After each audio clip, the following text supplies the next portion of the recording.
Hi, welcome to my channel. I am Zeyn and I will show you how to create motion graphics and VFX scenes the easy way. Let's go!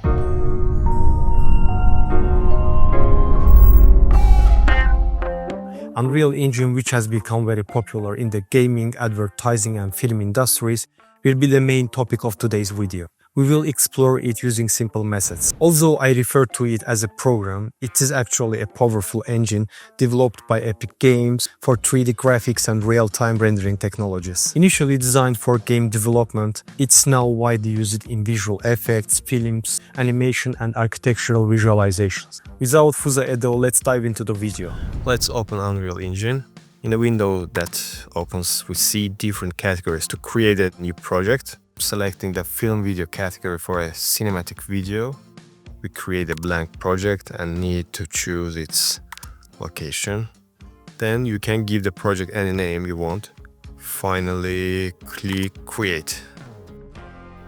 As you can see, the project opens with basic settings and an empty environment.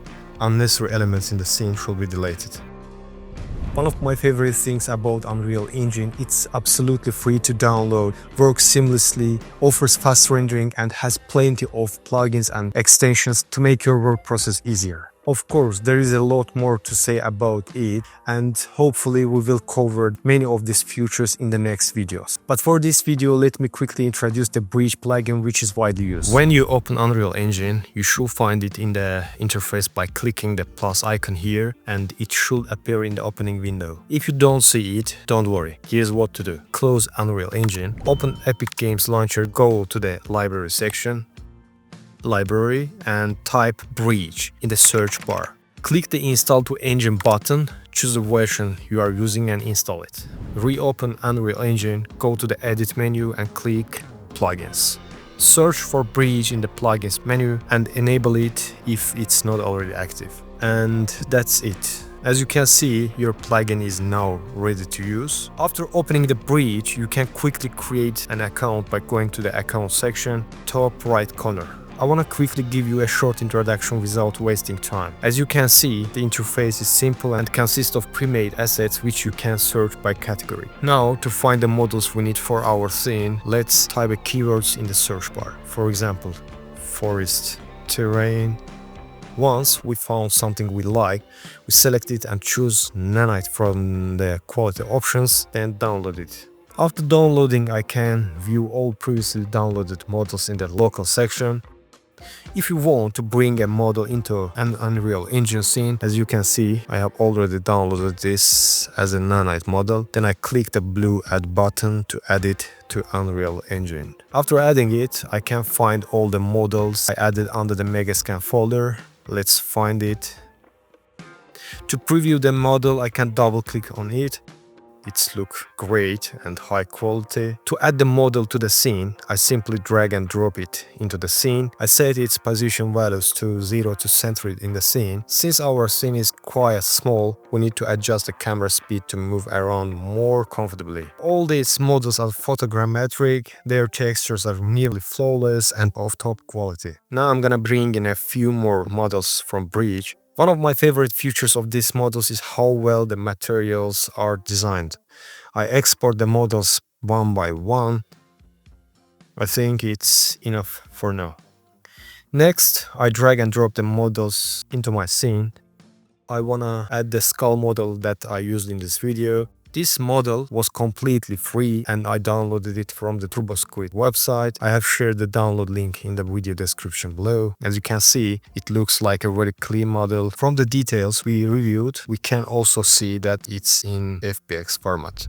I usually check the polygon quality and the structure of the models I download. Most of the time I purchase models for commercial projects, and with paid models I rarely encounter issues. If you use any 3D software like 3D Studio Max, Maya, Blender or Cinema 4D, it's a good idea to inspect the model there first. After verifying its quality, if it's necessary, re-export the model as an FBX and bring it into Unreal Engine. This extra step can save you from potential issues later on. After downloading the model, I go to the content folder and create a new folder. You can name the folder whatever you want. Next, we open the folder and import the skull model. Select and click on import. New window will appear. Usually if the model is clean and will not cause many issues with the mesh, I deactivate build nanite. Let's click on import. Well, now we double click to open the model. The model has been imported correctly. We drag and drop it onto the screen again. I position the skull as I want. To rotate it, we select the rotation tool from the top and adjust the model as needed. Since the scene is small, we notice some clipping when zooming in. To fix this, we go to the edit panel and open project settings. When I tap clip in the search bar, I see that the near clip plane value in engine settings is 3. It's better to set this value to 0.1 for a closer viewing range. We need to restart Unreal Engine for the change to take effect. By the way, I want to mention something useful. You can easily add all the atmosphere lighting and effects using Environment Light Mixer. Just go to the Windows, Environment Light Mixer. In the window that opens, you can add different atmosphere effects one by one. As you can see, no clipping occurs in the scene, no matter how much we zoom in. Now we need to set up a camera. To do this, we need to create a new sequence. Click on Add Level Sequence. Since I already created a sequence with this name, I choose to replace it, but you will not see this message if it's your first time. Override. Now let's add a camera. Click the camera icon to add a new camera. We need to adjust the camera settings correctly. Since I usually prefer a DSLR camera, change the camera type from digital camera to DSLR. As you can see, the depth of field in the scene is not correct. So after selecting the right angle, let's adjust the focus distance as needed. I think it looks good now. To reduce the blur even more, let's increase the current aperture value a bit. For example, setting it to 8 should work well. Let's adjust the angle a bit more. Now, I will set a starting keyframe for the camera movement on the timeline. I think the timeline is a bit long, so we can set it to about 90 frames. Next, we need to set the last frame of our animation. We add another keyframe to lock the final camera position.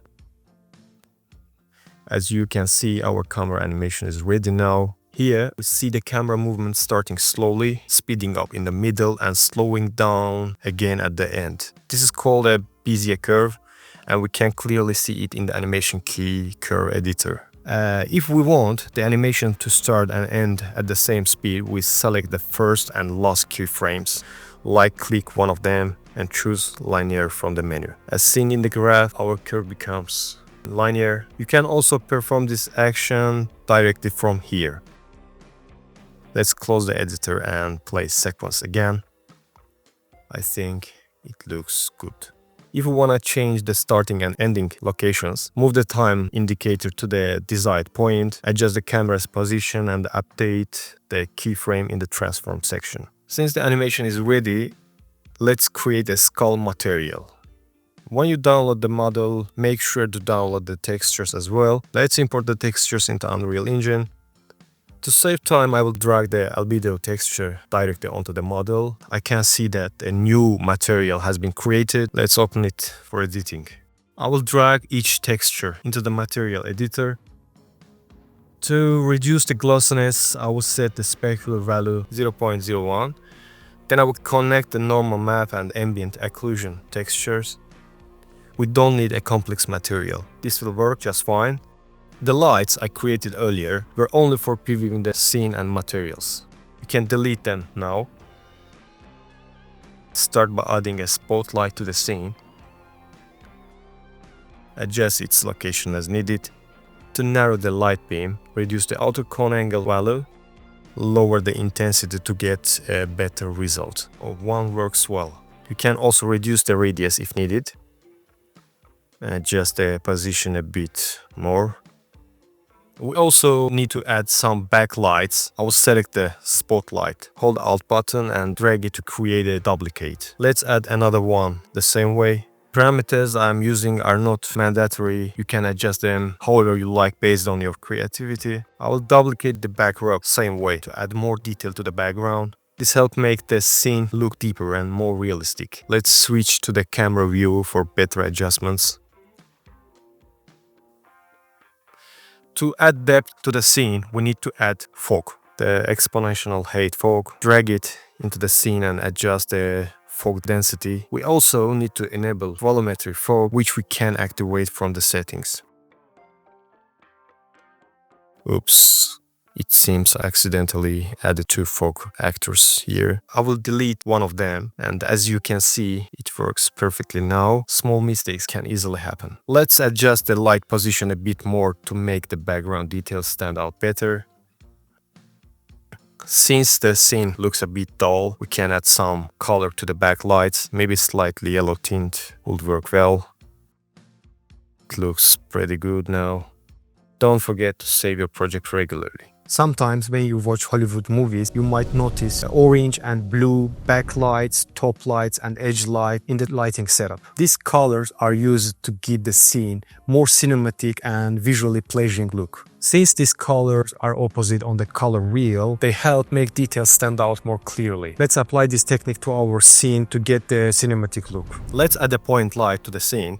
It seems like there is a problem with the camera settings. Let's select the camera and check. Yes, the camera settings have changed. Let's switch back to the DSLR mode. Let's save the project again. Now we need to position the point light. Switch to the camera view for better placement. I will adjust the light's color to something between yellow and orange. Looks good. The light intensity is too strong, so let's reduce it. Maybe 1 will work. Adjust the position a bit more. Perfect. We can increase the light saturation slightly for a richer look. Since the camera's starting and ending positions are different, the focus is shifting away from the skull. We also need to animate the focus distance. Add a keyframe at the beginning, adjust the focus distance at the end, and add another keyframe. Select both keyframes and set them to linear. Let's also reduce the point light's intensity a bit more. I think what is missing now in the lack of volumetric lighting from above. Select the spotlight above and increase its volumetric scattering intensity to 100. Now we are starting to feel a nice sense of depth. Lastly, let's reduce the spotlight's radius slightly for a more focused effect. Let's increase the backlight colors a bit more. It looks much better now. Also adjust the warm light coming from the left side to match the new look. The color is fine, but its intensity seems too high. We can try reducing it to 0.1, maybe even 0.2 if needed. The backlights are also too strong, drawing attention away from the skull. I will select both spotlights and set their intensity to 1. I'm showing this adjustment step by step to demonstrate that the development process isn't as complex as it might seem. Now let's add a blue light coming from the right side. I will select the point light, hold Alt and drag to duplicate it. I'll move this new light to the skull's right side, switching to the camera view. Let's change its color to blue. Yes, the scene already looks more dynamic. I think the light is still too far forward and too bright. Let's move it back and increase its distance a bit. Much better now. We can tweak its color slightly towards cyan. You can adjust its position as you like. I think adding another blue light will enhance the scene. Let's duplicate the existing point light again to create a rim light effect. Since this light will be very close to the model, I will lower its intensity significantly. Let's adjust its position and reduce its radius to 2. By tweaking the position, intensity and color settings, you can achieve the desired result. Without wasting more time, let's add a post-process volume effect to the scene. By default, its effect is limited, so I will enable infinite extent in the settings. We need to set the exposure to manual for full control. I will adjust the spotlight's position at the top a bit. To give the scene a more artistic look, we can add some fake light if needed. As I mentioned, you can always adjust the lighting settings to match your artistic vision. Now to add more details to the scene, you can import models from Quixel Bridge again. You can place nearby assets like rocks, stones, grasses or tree branches. I wanna show how to do this quickly without wasting time on details. The import process is as simple as we did earlier. You can also add a backlight for better model visibility. Add more details to the scene. Don't forget to set the global illumination method to post-process volume to Lumen. Use the same settings I'm using for now.